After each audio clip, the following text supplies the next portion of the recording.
नमस्कार, मी विलास बडे. या बुलेटिनमध्ये आपल्या सगळ्यांचं स्वागत. संध्याकाळचे 7 वाजतायत. या बुलेटिनच्या सुरुवातीला बातमी राज्यातल्या कोरोनाग्रस्त रुग्णांच्या संदर्भातली जी नवी अपडेट आली आहे त्या संदर्भातली. राज्यातल्या रुग्णांचा जो आकडा आहे तो सातत्याने वाढतोय आणि आता हा आकडा 335 वर जाऊन पोहोचलेला आहे. राज्यात एका दिवसात 33 कोरोना रुग्णांची वाढ झाली आहे. मुंबईत 30, पुणे 2, बुलढाण्यात 1 रुग्ण वाढलेला आहे. मुंबईत जी संख्या आहे ती सातत्याने वाढतीये.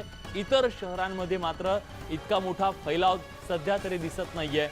पण मुंबईसाठी मात्र चिंताजनक बाब, एकाच दिवसात आज पुन्हा 30 जे रुग्ण आहेत वाढलेले आहेत. पुण्यात केवळ 2.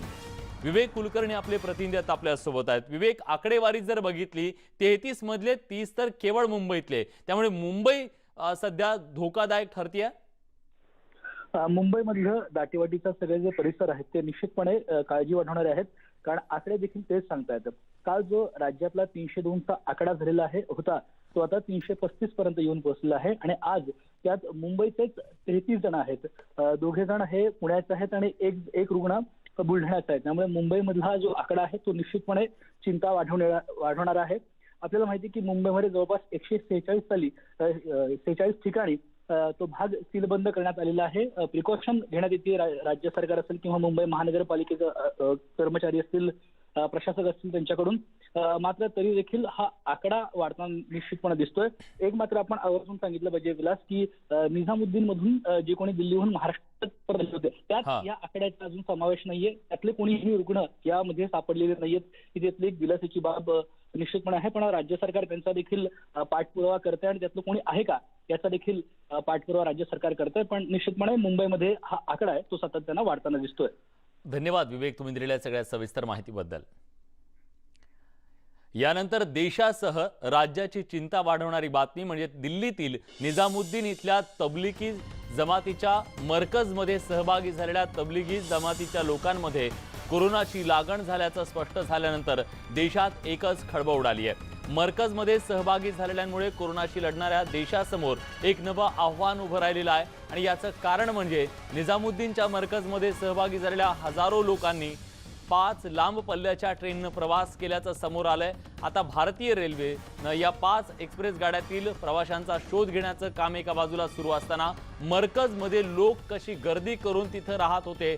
हजारोच्या संख्येनं अगदी दाटीवाटीनं गर्दी करून राहणाऱ्या या दृश्यांनी खरं तर सगळ्या यंत्रणांची झोप उडवलेली आहे. अशा ठिकाणी राहणं म्हणजे आणि यात सगळे कोरोना पेशंट असणं स्वाभाविकपणे कोरोनासाठी हे खऱ्या अर्थानं एक मोकळं मैदान मिळालेलं होतं. आणि हा धक्कादायक व्हिडिओ समोर आल्यानंतर 2 दिवसापूर्वीचा हा व्हिडिओ आहे. 26 मार्च 2020चा हा व्हिडिओ आहे. आणि या व्हिडिओच्या नंतर आता खऱ्या अर्थानं सगळ्या यंत्रणांची झोप उडालेली आहे. अशा सगळ्या परिस्थितीमध्ये या गर्दीमध्ये कोरोनाचे पेशंट सुद्धा होते आणि सर्वसामान्य नागरिक सुद्धा होते. त्यामुळे जो धोका आहे तो किती भयंकर आहे याची जाणीव सगळ्याच यंत्रणांना झालेली आहे. त्यामुळे देशभरात जे सगळे हे तबलिगी आहेत त्यांचा शोध घेण्याचं काम युद्ध पातळीवर सुरू आहे. तेलंगणामध्ये 6 जणांचा मृत्यू झाला आणि त्यानंतर हे सगळं प्रकरण समोर आलं. दिल्लीमध्ये 23 जण समोर आलेले होते आणि मग तामिळनाडूमध्ये सुद्धा आकडा समोर आला. चिंतेची बाब ही आहे की एकट्या मुंबईतले 54 आणि राज्यातले शेकडो लोक या कार्यक्रमात सहभागी झालेले होते. त्यामुळे या मरकजमधून ज्या 2346 लोकांना बाहेर काढलेलं आहे त्यामुळे एक मोठं संकट उभं राहतं की काय असा गंभीर सवाल निर्माण झालाय. निजामुद्दीन कार्यक्रमाचं महाराष्ट्र कनेक्शन सुद्धा उघड झालेलं आहे. मुंबई, पुणे, नाशिक, कोल्हापूरचं निजामुद्दीन कनेक्शन उघड झालं. त्यामुळे स्वाभाविकपणे एक चिंतेची लकीर सध्या उमटलेली आहे. राज्यातील शेकडो जणांची या कार्यक्रमाला जी हजेरी होती ती हजेरी राज्याच्या समोर संकट उभं करेल का हा प्रश्न आहे. आरोग्यमंत्री राजेश टोपे यांनी या संदर्भातली माहिती दिली आहे. पुण्यातील 106 जणांचा यात सहभाग असल्याचं विभागीय आयुक्त डॉक्टर दीपक म्हैसकर यांनी सांगितलेलं आहे. कोल्हापुरातील 35 जणांना निजामुद्दीन कार्यक्रमात सहभागी झाल्याचं आता समोर येत आहे. निजामुद्दीनला गेलेले 14 नागरिक हे हरियाणात अडकलेले असून नाशिकमधील 50हून अधिक नागरिकांचा सहभाग असल्याचं समोर आलं. आतापर्यंत नाशिकमधील 21 नागरिकांचा शोध घेण्यात आलेला आहे. राज्यातल्या सर्व जवळपास प्रमुख शहरांमध्ये या लोकांचा समावेश आहे जे दिल्लीतल्या या मरकजमध्ये सहभागी झाले होते। महाराष्ट्रभरातून निजामुद्दीन कार्यक्रमासाठी अनेक जण गेले होते। हे स्पष्ट झाल्यानंतर आता वेगवेगळ्या शहरातून किती जण गेले याची आकडेवारी जी समोर येते ती भयावह आहे। मुंबईतून 50 जण दिल्लीच्या मरकजमध्ये सहभागी झाले होते अशी माहिती समोर येते। मुंबईतल्या त्या सगळ्यांना शोधण्यासाठी आता मुंबई पोलिसांनी युद्ध पातळीवर प्रयत्न सुरू केलेले आहेत। मुंबई पोलिसांनी वेगवेगळ्या टीम बनवलेल्या असून त्यांचा शोध घेणं सुरू आहे। न्यूज 18 लोकमतच्या माध्यमातून आम्ही आवाहन करतोय, समोर या, प्रशासनाला सहकार्य करा, सांगा आम्ही त्या कार्यक्रमात सहभागी झालो होतो, स्वतःची टेस्ट करून घ्या। तुम्ही तुमचं आणि तुमच्या कुटुंबाचं आरोग्य धोक्यात घालू नका, समाजाचं आरोग्य धोक्यात घालू नका, हे आवाहन आम्ही सुद्धा करतोय। निजामुद्दीन इथून जे सदस्य आलेले तबलीगचे मुंबईमध्ये साधारण किती सदस्य असतील, त्यांना कसं आता आयडेंटिफाय करणार आहेत? निजामुद्दीनचा जो इव्हेंट तिथे जो तबलिकी जमातचा घडलेला आहे, तर त्याच्या बाबतीतले संपूर्ण प्रत्येक राज्याचे किती किती लोक होते, आपल्या राज्याचे किती आहेत आणि ते कोणत्या कोणत्या जिल्ह्याचे आहेत, त्याच्या संबंधितला डेटा पोलीस विभागाकडून येतोय। तो डेटा आल्यानंतर त्या डेटाप्रमाणे साधारणपणे नाव आणि पत्ता घेऊन मुंबईमध्ये सुद्धा आणि महाराष्ट्रामध्ये सुद्धा सगळीकडे ते कळवण्यात येईल आणि त्यांच्यावर लक्ष ठेवून जर लक्षणं आढळत असतील तर त्या अनुषंगाने टेस्टिंग आणि ट्रीटमेंट केली जाईल। सर किती संख्या असेल कोणाची? आता तिथे जर ते 2-3 हजार जमा झाले होते तर आता इथे प्रत्येक ठिकाणी कुठे 20-25 ठिकाणी असू शकतील, 25-20-25 असे मला अंदाजित कळतंय। अजून कुठलाही आकडा फिक्स नाही आहे। पोलीस डिपार्टमेंटचा आकडा आल्यानंतर त्या संदर्भात MOHच्या माध्यमातून ट्रेसिंग केली जाईल आणि पुढील संपूर्ण प्रोटोकॉल पद्धतीने कारवाई केली जाईल। दिल्लीतल्या निजामुद्दीनमध्ये झालेल्या तबलिगी ए जमातीच्या मेळाव्यात समाविष्ट झालेल्या त्या परिसरात आढळून आलेल्या पुणे विभागातील 182 जणांची यादी आता तयार करण्यात आली असून त्यात 106 जण आढळून आलेत। उर्वरित जे आहे त्यांचा शोध घेण्याचं काम सुरू असल्याचं विभागीय आयुक्त डॉक्टर दीपक म्हैसकर यांनी सांगितलंय। आपण 106 जणांना ट्रेस केलेला आहे विभागामध्ये। 70 पुण्यात, साताऱ्यात सर्व 5 जण ट्रेस झालेत, सांगलीतही सर्व ट्रेस झालेत, सोलापुरातही सगळे ट्रेस झालेले आहेत आणि कोल्हापुरात 10 ट्रेस झालेले आहेत। हे जे 106 ट्रेस केलेले आहेत त्यापैकी 94 जणांना आपण आपल्या क्वारंटाईन फॅसिलिटीमध्ये आणलेलं आहे। आपण जी दृश्य टीव्हीवरती बघतोय, स्क्रीनवरती बघतोय, ती खरोखरच धक्कादायक आहेत। कारण या सगळ्यामध्ये जी सगळी लोक होती त्यांच्याबरोबरच सगळ्यांच्याच जीवाला धोका उद्या निर्माण होऊ शकतो। या सगळ्या संदर्भात आपल्यासाठी बोलण्यासोबत आता मुस्लिम सत्यशोधक समाजाचे सामाजिक कार्यकर्ते शमशुद्दीन तांबोळी आहेत। तांबोळी सर, न्यूज 18 लोकमतमध्ये तुमचं स्वागत। दिल्लीतला हा जो काही प्रकार समोर आलेला आहे तो प्रकार खरोखरच किती भयानक आहे हे दृश्यांमधून दिसतंय, पण या सगळ्याबद्दल तुम्ही काय सांगाल? एक धार्मिक कृती जी खरोखर टाळणं गरजेचं होतं, ही कृती या देशासाठी धोकादायक ठरणार आहे का? देशातल्या नागरिकांसाठी धोकादायक ठरणार आहे का? निश्चितपणे ज्या पद्धतीने दिल्ली इथे निजामुद्दीन येथील मरकजमध्ये या पद्धतीचा मेळावा आयोजित केलेला आहे, तो केंद्र आहे आणि तबलीग जमातीचं ते केंद्र आहे जिथून वेगवेगळ्या पद्धतीचे नियोजन केले जातात, प्लॅनिंग केले जातात। परंतु या ठिकाणी मला एका गोष्टीचं स्पष्टीकरण द्यावंसं वाटतं की ते असं की हा जो मेळावा होता तो 13 ते 15 मार्चच्या दरम्यान होता आणि या मेळाव्यामध्ये जगातील 200-300 लोक आणि म्हणजे वेगवेगळ्या देशातले, महाराष्ट्रातले, वेगवेगळ्या राज्यातले लोक आलेले होते।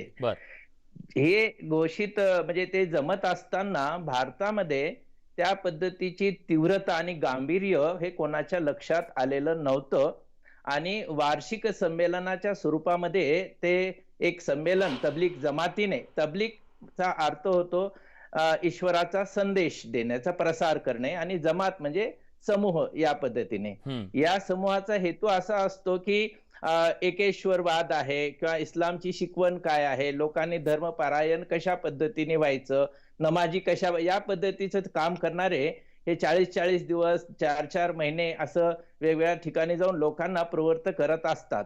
तर हे इथे जेव्हा जमल्यात आल्यानंतर हे जी आपल्याकडे कोरोनाचं गांभीर्य लक्षात आलं आणि लक्षात आल्यानंतर आपल्याला कल्पना आहे की 22 मार्चच्या सुमारास डिक्लेरेशन करण्यात आलं की आपण कुठेही आता बाहेर जाऊ नये.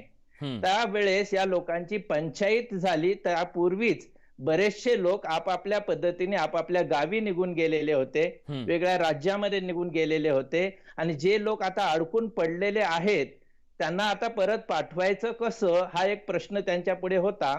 म्हणून त्यांनी काय केलं, त्या राज्यातल्या लोकांची यादी केली, त्या राज्यातून आलेल्या ज्या गाड्या होत्या त्या गाड्याचे नंबर लिहिले आणि या गाड्यांनुसार या लोकांना आपापल्या राज्यामध्ये जाण्याची परवानगी द्यावी अशा पद्धतीचं पत्र सुद्धा लिहिलेलं होतं. पण झालं असं की या सगळ्या दरम्यान प्रशासनाकडून म्हणूया, पोलिसांच्याकडून म्हणा, थोडंसं याकडे गांभीर्याने पाहण्यात आलं नाही, त्यांना परवानगीही मिळाली नाही आणि अशा ह्याच्यात हे सगळे लोक तिथे अडकून पडले होते.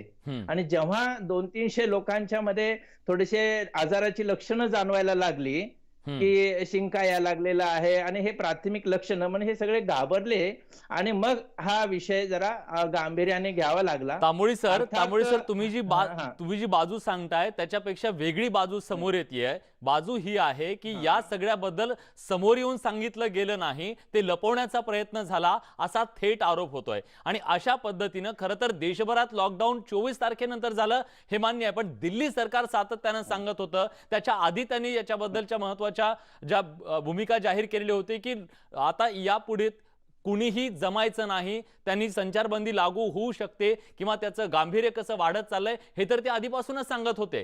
तरी त्यांनी का हे सगळं जमवलं आणि माणसं जमवून ठेवली?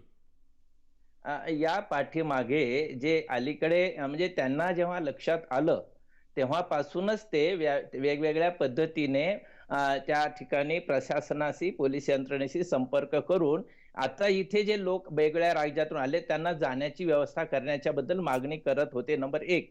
दुसरी गोष्ट, या ठिकाणी या लोकांचा एकत्र जमण्यामागचा जो हेतू होता तो हेतू म्हणजे त्यांचं नेहमीच जी कार्यप्रणाली आहे, बैठक आहे, त्या पद्धतीनेच होतं. म्हणजे जाणीवपूर्वक त्यांना या ठिकाणी काहीतरी कोरोना चा एक प्रसारच करायचा होता, एक प्रकारचे त्या पद्धतीचं जिहाद होता. प्रसार करायचा होता असं नाही. जेव्हा जगभरातले सगळे धार्मिक स्थळं जी आहेत ती बंद झाली, मक्का मदिना बंद होऊ शकतं, त्याचबरोबर व्हॅटिकन सिटी बंद होऊ शकतात, सगळे मंदिरं बंद होऊ शकतात, मग हे का सुरू होतं हा सवाल आहे. आता आम्ही मुस्लिम सत्यशोधक मंडळाने आपल्याकडे हे प्रकरण गांभीर्याने पुढे येते असं लक्षात येत असतानाच आम्ही मुस्लिम बांधवांना अशा पद्धतीने एखाद्या टेरेसवरती नमाज करू नका, मस्जिदमध्ये नमाज करू नका, एकत्र जमू नका, अशा पद्धती आम्ही जसं आव्हान केलं, वेगवेगळ्या पद्धतीच्या मस्जिदीच्या धर्मगुरूंनी, मुल्ला मौलवींनी जगभरातच हे करत होते. आता जे लोक 13-14 तारखेच्या दरम्यानच त्या ठिकाणी जाऊन अडकल्या गेलेले आहेत आणि ते आपापल्या ठिकाणी परत गेले, अर्थात परत गेल्यानंतर तिथे त्यांनी रिपोर्ट करायला पाहिजे होता की आम्ही अशा ठिकाणून परत आलेलो आहोत. पण या सगळ्या परिस्थितीमध्ये जे एक विचित्रपणा आलेला आहे, तेव्हा या सगळ्या आम्ही कुठल्याही पद्धतीने तबलीगचं समर्थन या ठिकाणी करत नाहीये. खरं म्हणजे एकूणच आपल्याला देश ज्या पद्धतीने पुढे जायचं आहे ते जाण्यामध्ये मुस्लिम सत्यशोधक मंडळाला तबलीगच्या विचारसरणीच्या बद्दलच आमचे मतभेद आहेत. तेव्हा प्रगती करायची म्हणजे या लोकांना पारलौकिकतेमध्ये त्यांचं जास्त लक्ष असतं आणि ऐहिक प्रश्नांच्या वरती ते काही फारसं बोलतच नाहीत. म्हणजे शिक्षणाचा प्रश्न असेल, दारिद्र्याचा प्रश्न असेल, प्रगतीचा प्रश्न असेल, यापेक्षा लोकांनी अधिकाधिक नमाजी व्हावं, रोजदार व्हावं, कुराण पठण करावं, दानधर्म करावं, अशा पद्धतीचं शुद्ध धर्म आचरण करावं, याचा प्रचार करणारी ही एक यंत्रणा आहे. सर, आणि धर्माचा प्रचार करणं ही बाब वेगळी आहे, पण जेव्हा सगळ्यांनी आपले धर्म आपापल्या देवळात, मस्जिदीत, मंदिरामध्ये बांधून ठेवलेले असताना सामाजिक आरोग्य आहे त्याला प्राधान्य का दिलं जात नाही? 13 ते 15च्या दरम्यान यांचं ते मकसद होतं. मकसद म्हणजे केंद्रामध्ये त्यांची बैठका होत्या, त्यांचे ते मेळावा होता आणि 15 तारखेनंतर आपल्याकडे या सगळ्या गोष्टी झाल्या. बरेचसे लोक, अहो सर, आम्ही जे दृश्य दाखवतो ते 26 तारखेचे 26 तारखेचे दृश्य बघा. आपण ज्याला सामाजिक ज्याला आपण म्हणतो भान बाळगणं गरजेचं आहे, सोशल डिस्टन्सिंग करणं गरजेचं आहे. कसलं सोशल डिस्टन्सिंग पाळलं गेलेलं आहे? जिथं कोरोनाचे रुग्ण होते त्यांच्या सोबत जर इतक्या गर्दीनं राहिलेले असतील ते त्यांच्या जीवाला धोका होता हा, मग ते का पाळलं गेलं नाही? सगळा देश सांगत होता की सोशल डिस्टन्सिंग पाळलं पाहिजे. किमान टीव्हीवर पाहिलं असेल त्यांनी की देश लॉकडाऊन आहे, अशा परिस्थितीत आपण काळजी घेतली पाहिजे. बेसिक लक्षात घ्या, हे तबलिकी लोक वगैरे जे आहेत ते फार जुन्या विश्वामध्ये जगणारे आहेत. त्यांच्या घरामध्ये सुद्धा टीव्ही सारखे उपकरण ते वापरत नाही, त्याची बंदीच घातलेली असते. म्हणजे त्यांना देशभर काय चालू आहे हे माहित नव्हतं.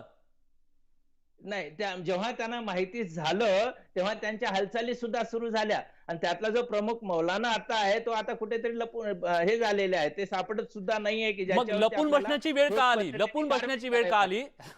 आणि सगळ्यात महत्वाचा प्रश्न सर, महाराष्ट्रातले सगळे पोलीस एका बाजूला सगळ्यांना या कायदा सुव्यवस्थेचा प्रश्न हाताळत असताना पोलिसांवर एक मोठी जबाबदारी या सगळ्यांना शोधण्याची आली आहे. का समोर येत नाहीत? मुस्लिम समाजातले सर्व नेते का आवाहन करत नाहीत की सरेंडर व्हा, कारण तुमच्या आरोग्याला धोका होऊ शकतो? का पोलिसांना शोधावं लागतं सगळी कामं बाजूला सोडून? आता हे लोक जेव्हा इकडे आलेले आहेत, आता यांच्यापैकी हे या यंत्रणेच्या मध्ये जे काही अशा पद्धतीने लपवाछपी चाललेली असेल, मानसिक पातळीवरती त्यांच्यावरती जे काही दडपण आलेले असेल, या सगळ्या गोष्टींचा आपल्याला जरा मानसशास्त्रीय पद्धतीने सुद्धा विचार करावा लागेल.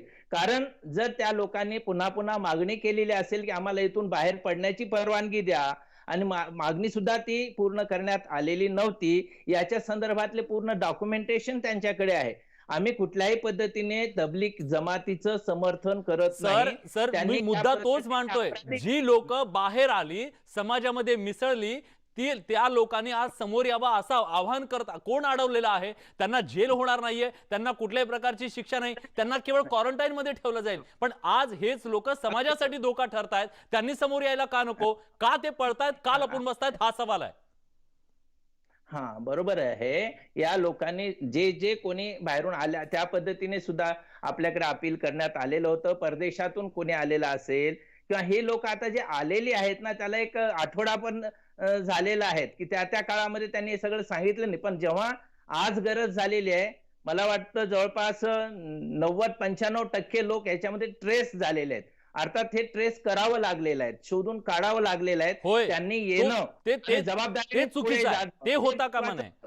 हे व्हायला पाहिजे होतं, याला मी निश्चितपणे, कारण एक सामाजिक भान ज्याला आपण म्हणूया, सजग नागरिकत्व म्हणूया, की आपल्यामुळे इतरांना त्रास होणार नाही याची काळजी घेणं आणि स्वतःलाही काळजी घेणं, हे आपल्या दगडावरती आपल्या पायावरती दगड पडणार नाही आणि आपल्यामुळे इतरांना त्रास होणार नाही याची जाणीव ठेवायला पाहिजे. आणि धर्म कुठल्याही पद्धतीने अशा गोष्टीचं धर्म सुद्धा समर्थन करणार नाहीये. माणूस म्हणून जगत असताना जे आपल्याला नीती नियम आणि औपचारिकता पाळायची असते ते पाळण्यासाठी सजग राहायला पाहिजे, त्याची गरज आहे. पण ही पाळण्यात आलेली नाही.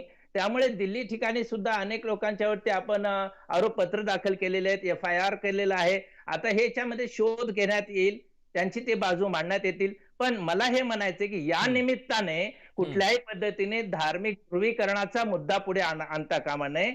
या निमित्ताने मुस्लिम समाजाचं राक्षसीकरण करण्याचा प्रयत्न केला जाऊ नये, कारण हा समाज म्हणजे संपूर्ण समाज नाहीये. आणि यांनी लपवलं म्हणजे त्याच्या पाठीमागचं मानसिक कारण काय आहेत याचा सुद्धा शोध घ्यायला पाहिजे. कारण अलीकडे मी पाहतो वेगवेगळ्या चॅनल्स वरती आणि राष्ट्रीय आणि आपल्या स्थानिक प्रादेशिक मध्ये सुद्धा ज्या पद्धतीने हा विषय उचलून धरलेला आहे की जणू काही येत्या काळातला हा जो वाढलेला जो करोना प्रसार आहे तो मुसलमानांच्या मुळे आणि या निजामुद्दीन वरून तबलीग लोक परत आले आणि त्यांच्यामुळेच हे सगळं काही झालेलं आहे असं काही त्यांच्या मागे तुम्ही म्हणताय ते बरोबर आहे. कुठल्याही प्रकारे ते राक्षसीकरण करता कामा नये.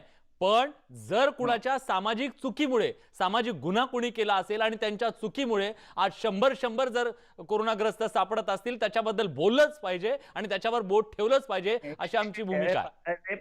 आपण कोरोनाग्रस्त त्यांना आता म्हणतोय, ते सापडलेले आहेत, त्यांच्या तपासण्या व्हायच्या आहेत आणि तपासण्या झाल्यानंतर त्यांच्यापैकी किती लोक बाधित आहेत हे सुद्धा पुढे यायचं आहे. सर, तुमच्यासाठी तुमच्या माहितीसाठी आकडा सांगतो. एकट्या दिल्लीमध्ये 23 जण सापडलेले आहेत, कोरोना बाधित आहेत. काल आपण बघतोय की तामिळनाडूमध्ये अनेक जण कोरोना बाधित सापडलेले आहेत आणि 6 जणांचा मृत्यू सुद्धा झालेला आहे. अजून तुम्ही म्हणताय त्यांना कोरोना बाधित म्हणायचं नाही? नाही, त्या 1000 लोकांच्या मध्ये 1000-1500 लोकांच्या मध्ये जेव्हा 22-23 लोक सापडतात, ते मागचे सापडलेत का पुढचे सापडलेत? आता त्याच्यानंतर सुद्धा जेव्हा दिल्लीमध्येच जे मजूर लोक हजारोच्या संख्येने रस्त्यावर आलेले होते, त्यांना येणं भाग पडलं, ज्यांना बाहेर जाता येत नव्हतं, अशा लोकांच्यामुळे किती बाधित झाले याची आपण आकडेवारी काढलेली आहे का? अजून ते सापडले काढलेली नाही, ज्या दिवशी येतील त्याच्याबद्दल पण बोलायला हवं. म्हणून मला या ठिकाणी असं म्हणायचं आहे की भारतातले नागरिकांचे जे वेगवेगळे कांगोरे आहेत, याच पद्धतीने धर्माआड राहून ज्या पद्धतीने अशा उपद्रवांना मदत होईल अशा पद्धतीचं वर्तणूक यांच्याकडून होत आहे, या लोकांच्या वरती निश्चितपणाने गुन्हे दाखल केले पाहिजे. त्यात दोषी सापडले तर त्यांच्यावरती कारवाई सुद्धा केली पाहिजे. कारण हा एकट्या दुकट्याचा प्रश्न नाहीये, हा मानवतेसमोरचं आव्हान आहे आणि मानवतेच्या समोरचं आव्हान निर्माण करत असताना ते निर्मूलनाच्या दृष्टीने आम्ही पाऊल खरंय सर. टाकले पाहिजेत.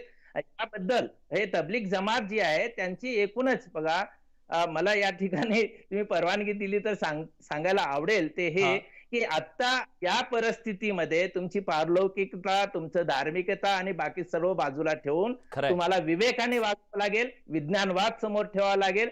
आणि जर आपल्या मनामध्ये कुठेतरी असं वाटत असेल की आपल्यामुळे या पद्धतीचं वर्तन होत, एक प्रसार होत असेल, कोणाला बाधा होत असेल, तर ते सुद्धा कुठलाही धर्म अशा गोष्टीला मान्यता देणार नाहीये. नक्की सर, तुम्ही अत्यंत तेव्हा- महत्वाचा मुद्दा मानलेला आहे. मानवतेच्या समोरचं हे संकट आहे आणि प्रत्येक धर्माचं सर्वोच्च स्थान जे आहे ते आज बंदिस्त आहे. मक्का मदिनेपासून ते मंदिरा मशिदीपर्यंत सगळं बंद असताना, व्हॅटिकन सिटी बंद असताना आज माणूस आपल्या अस्तित्वासाठी झगडतोय. अशा वेळी धर्माला कवटाळून बसणं अयोग्य आहे. हा संदेश तुम्ही दिलात, तो सगळे अंमलात आणतील अशी आशा करूया. धन्यवाद, तुम्ही आलात आणि आपली मतं या संदर्भात मांडली त्याबद्दल. बुलेटिनमध्ये एक छोटासा ब्रेक घेतोय. कुठे जाऊ नका, पहा फक्त न्यूज 18 लोकमत.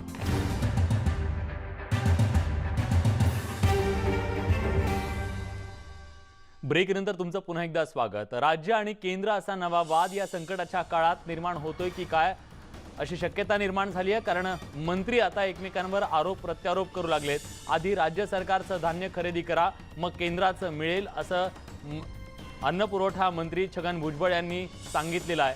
मात्र केंद्रानं सूचना केल्याचा भुजबळांचा जो दावा आहे त्याच्यावरून आता नवा वाद पेटू शकतो. न्यूज 18 लोकमतच्या पडताळणीत केंद्राची सूचना नसल्याचं समोर आलेलं आहे. त्यामुळे केंद्र आणि राज्य यांच्यामध्ये कुठेतरी विसंवाद अन्नधान्य पुरवठा करण्याच्या संदर्भात झालेला आहे का, हा सुद्धा प्रश्न या निमित्ताने निर्माण झालाय.